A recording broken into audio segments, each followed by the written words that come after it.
Hi guys, അസ്സലാമു അലൈക്കും. Welcome back to my YouTube channel Rita Moideen. അപ്പോൾ ഇന്ന് നമ്മൾ വന്നിട്ടുള്ളത് കുറച്ചധികം മാങ്ങ കിട്ടിയിട്ടുണ്ട് കേട്ടോ. അപ്പോൾ ആയിട്ട് നമുക്ക് പുഡിംഗ് ഉണ്ടാക്കാം.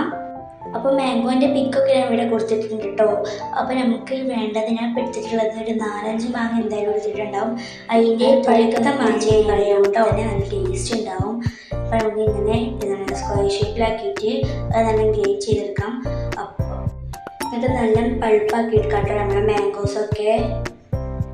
കണ്ടോ, ഇതുപോലെ നല്ല പഴുപ്പായിട്ട് കിട്ടും. ഇതിലോട്ട് ഒട്ടും വെള്ളമൊന്നും ചേർക്കാൻ പാടില്ല കേട്ടോ. അപ്പോൾ കുറച്ച് ചൈന ഗ്രാസ് നമുക്ക് ആവശ്യമുണ്ട്. അപ്പോൾ ഞാൻ ഈ പാക്ക് ഫുള്ള് ഇതാക്കി കൊടുക്കുന്നുണ്ട്. നല്ല തിക്കായിട്ടും നല്ല ടേസ്റ്റിൽ കിട്ടുള്ളൂ കേട്ടോ. എന്നിട്ട് ഞാനിപ്പോൾ ഇതിലോട്ട് ഒഴിച്ചു കൊടുത്തിട്ടുള്ളത് ഒരു 4 ഗ്ലാസ് വാട്ടർ കേട്ടോ. നമ്മുടെ ചൈന ഗ്രാസൊക്കെ നല്ലിങ്ങനെ തിളച്ച് വരണം കേട്ടോ. അത് വരെ ഇളക്കിക്കൊണ്ട് നിൽക്കണം. ഇളക്കിയില്ലെങ്കിൽ അടിയിൽ കട്ടാവും കേട്ടോ. അപ്പോൾ ഹൈ ഫ്ലെയിമിൽ തന്നെ ഇട്ടിട്ട് നമ്മൾ ഇതാക്കാൻ ശ്രമിക്കുക കേട്ടോ, ഇളക്കാൻ. അപ്പോൾ നിങ്ങൾക്ക് ആവശ്യത്തിന് ഷുഗർ വേണം, അത്രയും നിങ്ങൾ ഷുഗർ ഒഴിക്കാം കേട്ടോ. അപ്പോൾ നമ്മളൊരു പാൻ ഇവിടെ വെച്ചിട്ടുണ്ട്. അതിലോട്ട് നമ്മൾ മാംഗോൻ്റെ പൾപ്പ് ഇട്ടിട്ട് ഒരു 5-10 മിനിറ്റ് നമ്മൾ നല്ലൊന്ന് ഇളക്കി കൊടുക്കാം കേട്ടോ. ഇളക്കി കൊടുത്തെങ്കിൽ അടി പിടിക്കാൻ ചാൻസ് ഉണ്ട്.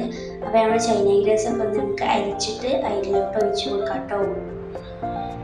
അപ്പോൾ കുറച്ച് മാംഗോ നമ്മൾ ഇട്ടിട്ടുണ്ട്, കട്ട് ചെയ്തിട്ട് അത് ഫ്രോസൺ ആക്കാൻ വെച്ചിട്ടുണ്ട്.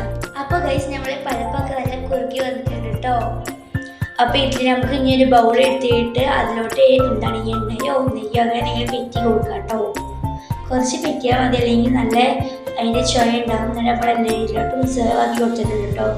എന്നിട്ട് ഈ മാംഗോ പീസൊക്കെ ഉണ്ടല്ലോ അതിലോട്ട് ഡെക്കറേറ്റ് ചെയ്യാൻ വേണ്ടിയിട്ട് വെച്ച് കൊടുക്കാം. അത് ഓവർ ഉള്ളിലോട്ടാക്കിയിട്ട് പ്രസ് ചെയ്ത് കൊടുക്കാൻ പാടില്ല കേട്ടോ.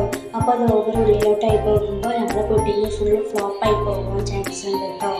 അപ്പോൾ ഞാനൊരു 3-4 ഹവർ ഫ്രിഡ്ജിൽ വെച്ചിട്ടുണ്ടാവും കേട്ടോ. ഫ്രീസറിൽ ഒരു കാരണവശാലും വെക്കാൻ പാടില്ല കേട്ടോ. അപ്പോൾ ഇതാ നമ്മുടെ പുഡിങ്ങൊക്കെ നല്ല സെറ്റായി വന്നിട്ടുണ്ട്. നല്ല ടേസ്റ്റ് ഉണ്ടായിരുന്നു കേട്ടോ കഴിക്കാൻ. അപ്പം നിങ്ങളെല്ലാവരും ലൈക്കും ഷെയറും സബ്സ്ക്രൈബും ചെയ്യാൻ മറക്കരുത്. അപ്പോൾ എല്ലാവരും ഒന്ന് ട്രൈ ചെയ്ത് നോക്കൂ കേട്ടോ.